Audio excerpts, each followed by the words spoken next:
Welcome to the Cambridge Room at House of Blues before Adrenaline Mob's first show on their current tour. We're talking with Mike Portnoy, drummer, and John Moyer, bassist. That's right. How you guys doing? Thank you so much for taking the time. We'll keep this quick for you. Thank you. Good to be here, man. Good to see you. Good. How excited are you guys to be kicking off the tour tonight? Hello, Cleveland! Come on! I love playing Cleveland. This is obviously Adrenaline Mob's first time here, so that's going to be the exciting thing about this whole tour is playing all these places for the first time with this band, you know, giving everybody their very first taste of Adrenaline Mob. Yep, and what is your idea here with Adrenaline Mob? Obviously, both of you are very, very successful with your other projects. What is the first thing you want fans to take away from your performance tonight that maybe are coming out because they're Disturbed fans or Dream Theater or A7X fans? What's the first impression that you want to leave on them or the first thing you want fans to take away? Well, it's a high-energy metal band. You know, I think people that are fans of John's, I think, you know, will get it and embrace it. Anybody that knows me through Avenged, I think will get it. Anybody that knows me from Dream Theater, this is a very different animal. So, you know, I think that's the most important thing, that people come in, see this band, take it for what it is. But, you know, I think we have an album with some great hard rock metal tunes, and live on stage, it's all about the energy, and that's where the band's name came from, Adrenaline Mob. You know, that's what it's all about. So we just hope that the audience, you know, gets into it as much as we are. And forgive me if I'm saying this wrong, your album, Omerta, came out March 13th, and it did really well in the charts for a debut album, especially for a first project. What do you guys think of that? Well, I mean, it's been great. It's, for us, just the beginning. I mean, it's nice to know that it's been well received by the fans that are following us now. But to us, it's just the beginning.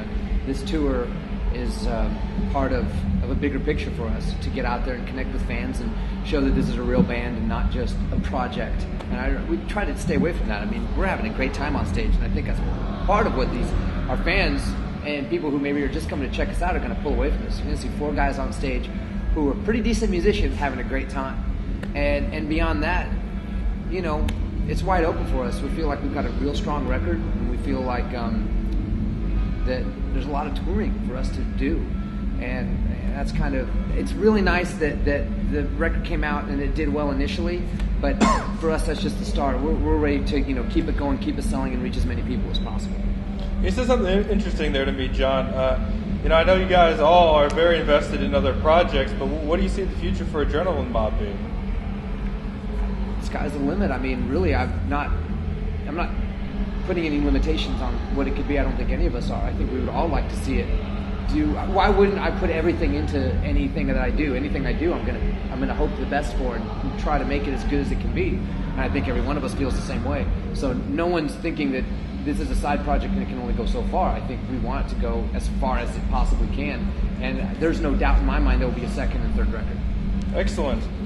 And, you know, how did this come about? I know I've read conflicting reports about how Adrenaline Mob came together and whose idea the project was and who formed with who.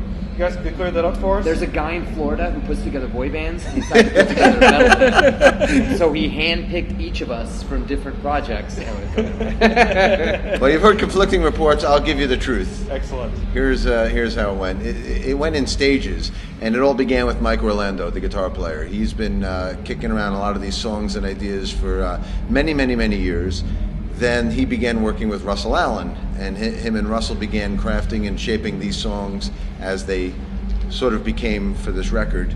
And then at the beginning of 2011, Russell contacted me and asked if I'd be interested in getting involved.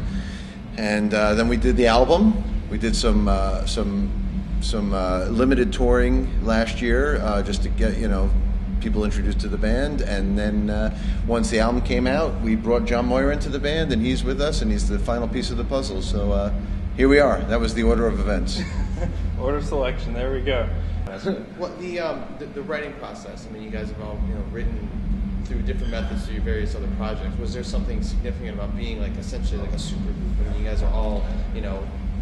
Well, to be honest, I don't think the chemistry of this lineup has been fully tapped into yet, because honestly, This material was written before either of us were involved, and it was recorded before John was involved. So really, I mean, the album, you're hearing music that Mike, Rolando, and Russ had been working on.